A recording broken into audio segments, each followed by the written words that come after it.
6 তারিখে একজন special magistrate উনি মোবাইল কোর্টের দায়িত্ব পরিচালনা করার সময় উনি বলেছেন যে পুলিশ বাহিনীর উপরে জনগণের আস্থা নেই।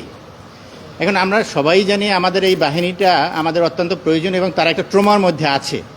প্রিভিয়াস সম্পর্কে তাদের ঊর্ধ্বতন কর্মকর্তারা হোক বা তাদের কিছু কিছু সদস্য হোক, তারা মানে নিজের ব্যক্তিগত লোভে হোক বা প্রেশারে হোক, যেভাবেই হোক, যে জনগণের স্বার্থ পরিবর্তী অনেক কাজ করেছে এবং সেই জন্য তারা বিচারের মুখোমুখিও হয়েছেন, বিচার হচ্ছে। এখানে আসলে বাহিনী হিসেবে তো আমরা তাদেরকে দায়বদ্ধ করতে পারি না। বসুন্ধরা ডায়াপেন্ট এখন আরও উন্নত। এই হট এয়ার থ্রো টপশিট দ্রুত শোষণ করে সোনামণিকে দেয় কোমল অনুভূতি। অপরাধ ব্যক্তি করে, বাহিনী তো করে না। আজকে পুলিশ বাহিনীর সকল সদস্য যদি পরিবর্তন করে যদি আবার নতুন করে নিয়োগ দেওয়া হয়, তারা তো পুলিশ বাহিনী, এবং এই পুলিশ বাহিনী ছাড়া তো আমরা চলতে পারি না। আমাদের আইন শৃঙ্খলা রক্ষা থেকে সমস্ত কিছুতে এদের ভূমিকা অনেক। হ্যাঁ, কেউ কেউ অপরাধের সাথে জড়িত পারে, সেটা ডিফারেন্ট ইস্যু। কিন্তু বিষয়টা হলো যে একটা রাষ্ট্রের 3টা অর্গান, আইন বিভাগ, শাসন বিভাগ এবং বিচার বিভাগ, এবং এই প্রত্যেকটা প্যারালালিক চলে। এটাকে চেক অ্যান্ড ব্যালেন্স থিওরি বলে। এই চেক অ্যান্ড ব্যালেন্স প্রত্যেকের প্রতি শ্রদ্ধাশীল হয়ে কাজ করবে এবং তারা প্রত্যেকের বিষয়ে মনিষ্ঠ হবে।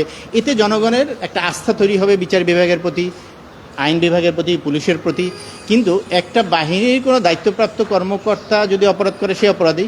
কিন্তু একটা বিভাগের কর্মকর্তা পুরো একটা বাহিনীকে এইভাবে বললে সেটা আমাদের মনে, সাধারণ জনগণের মনে একটা এফেক্ট সৃষ্টি হয়। যে একজন বিচারক যদি বলে যে পুলিশ বাহিনীর প্রতি জনগণের আস্থা নেই, তাহলে আমরা পুলিশের কাছে কেন যাব? কিন্তু পুলিশ বাহিনীদের প্রতি যদি আস্থা না থাকে, তাহলে আমরা চলবো কীভাবে? দেশের আইনের শাসন প্রতিষ্ঠায় এবং দেশের রুল অফ ল মেনটেন করার থেকে পুলিশের ভূমিকা অনেক।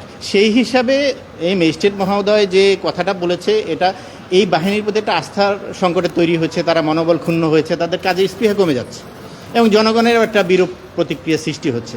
তো এই বিষয়টা আসার পরে আমরা মহামান্য হাইকোর্ট বিভাগের দৃষ্টি আকর্ষণ করার জন্য একটা রিট ফাইল করেছি। আমরা বিবাদী করেছি সচিব মহোদয়কে, আমরা বিবাদী করেছি ডেপুটি সেক্রেটারিকে এবং স্বরাষ্ট্র সচিব, আইন সচিব মহোদয়, সচিব, এবং আমরা বিবাদী করেছি ডেপুটি সেক্রেটারি, তাকে বিবাদী করেছি, এবং যিনি ওই ম্যাজিস্ট্রেট কথাটা বলেছে তাকেও আমরা বিবাদী করেছি যে এইটা আসলে একটা সুরাহা হওয়া দরকার। কারণ উদ্যোগ কবে নেবেন?